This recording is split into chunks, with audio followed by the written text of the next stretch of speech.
What do I care about the media? Takuu takkan kenninaaf. Kijiba isaaniitiin doorsisa isaaniitiin harka kennurra cuftanii deemus ni wayya. Doorsisa sodaattanii sodaachisaa sodaattanii lakkii yoo xiqqoof duuba deebine jarri kun garaan hulaa fayyattanii dhugaa Oromoo summunni takka qicaa takko irraa irriftan Rabbi sin gaafata.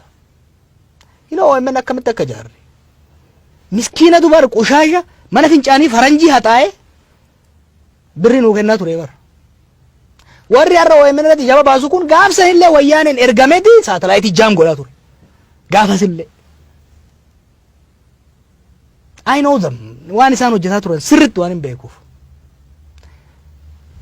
Yoo cufan haaju baddu baddi malee saree jennu kan inni kan.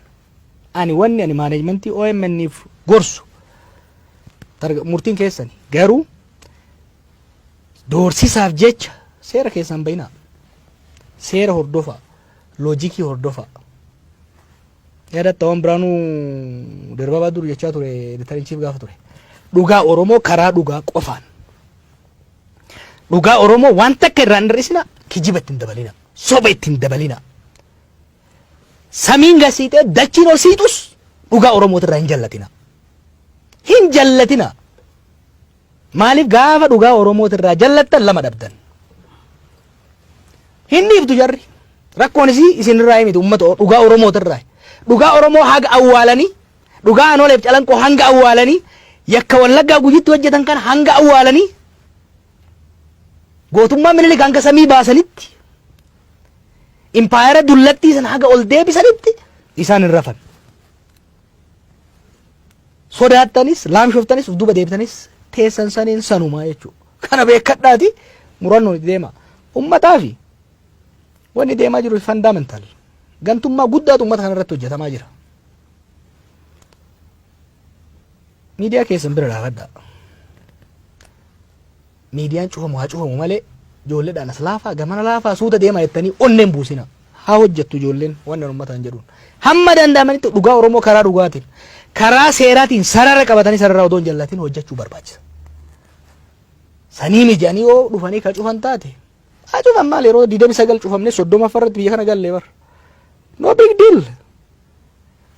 Uf duba deebi'aa yaadadhaa. Na warri akka Ayyuub Abubakar bar bara 1963 shamarra shaffaa wajjin miidiyaa daqiiqaa 10 dabalaa turte beekta. Miidiyaa afaan maalii jedhanii maqaa fakkataan hoggaa nama keenya yaamaa turanitti sanillee fudhatanii deemanii miidiyaa daqiiqaa 10 dabarsanii